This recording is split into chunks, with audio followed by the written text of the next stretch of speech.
अब आपको क्या लग रहा है कि भला एक तो तहरीक इंसाफ को मिलेगा या नहीं मिलेगा, और दूसरी जो मुजम्मल साहब ने कुछ बातें की कि उन्होंने आइन के ऊपर अमल दरामद नहीं किया तो उसके कॉन्सिक्वेंसेस तो होंगे।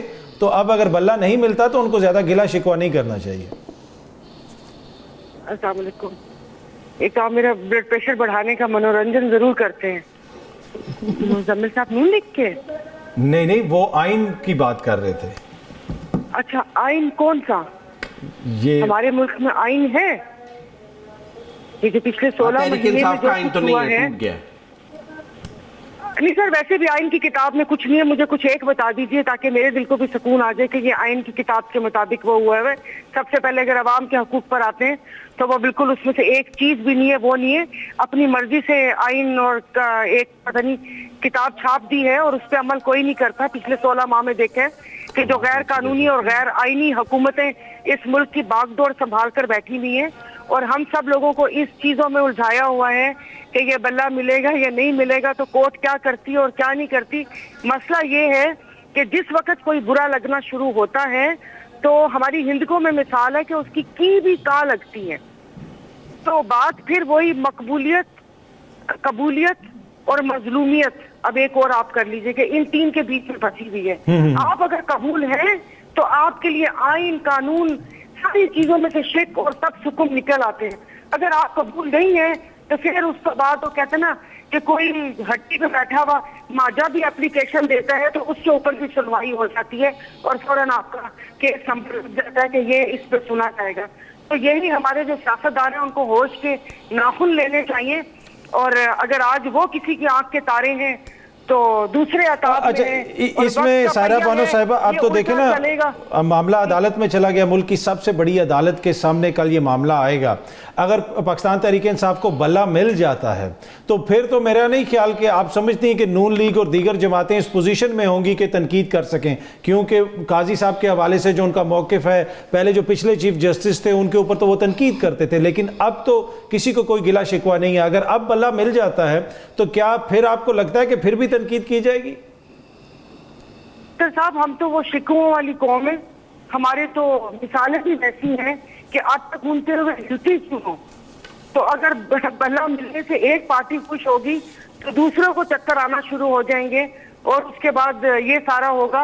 बाकी अदालतों का तौहीन अदालत का लग जाए, हमारी अदालतें हैं, सुप्रीम है, वो और बात है कि मैं सोया सुप्रीम ऑयल यूज करती हूँ और अगर ऐसा होता तो 139 नंबर ना होता, 55,000 केसेस पेंडिंग ना होते और एक बाबा ये ना कहता किसी पुलिस वाले को कि जा अल्लाह तनु थानेदार लगवाए, कि तुमने 12 साल पहले कहा था 5,000 रुपए दो, मामला यही निपटा देता हूँ। 12 साल बाद उस केस का फैसला हुआ था और आज हम जुल्फकार शहीद भुट्टो का केस खोल के बैठ के क्या कहते हैं, राख ना कुरेद रहे होते और आज जस्टिस वकार सेठ के फैसले को दोबारा से जिंदा ना कर रहे होते कि हाँ जी मुशर्रफ साहब ने वो ये जो आइन से गद्दारी की थी। उस वक्त असेंबली में बैठे हुए थे और जिन लोगों ने हाँ में हाँ मिलाई थी।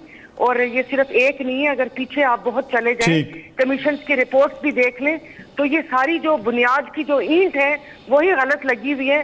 तो अब हम उसको क्या देख रहे हैं, उसको कैसे सही कर सकते हैं?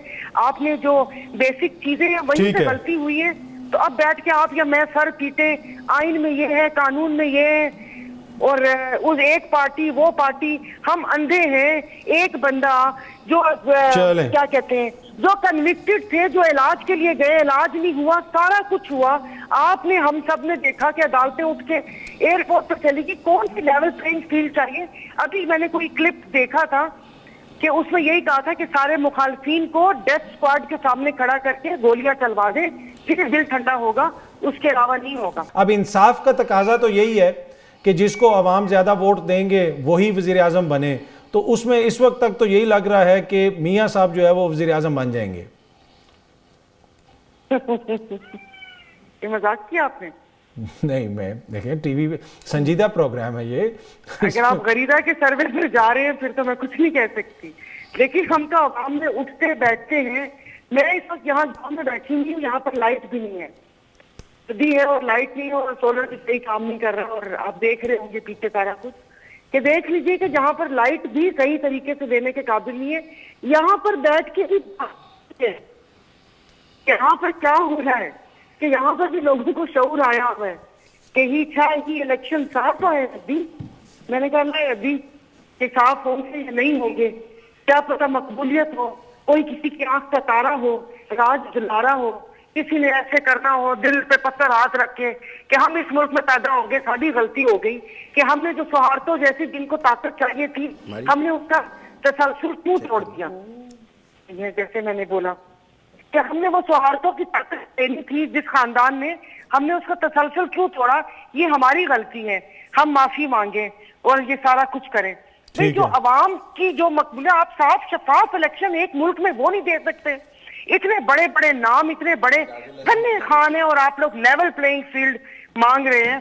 मेरे मुंह से तो कभी नहीं निकला, मैं तो एक तिफले मकतब हूँ, जुमा 8 दिन हुए मुझे तो कोई दे भी तो मैं ना लूं। ठीक है। अच्छा सारा बानो साहिबा, क्या बिलावल साहब बन सकते हैं वजीर आजम? उनकी जमात भी ऑब्वियसली वो कहती है सिंध में हमारा इतना मैंडेट है, दीगर जगहों से भी मैंडेट लेंगे, तो उसमें आपको लग रहा है कोई ऐसी सूरत हाल हो सकती है?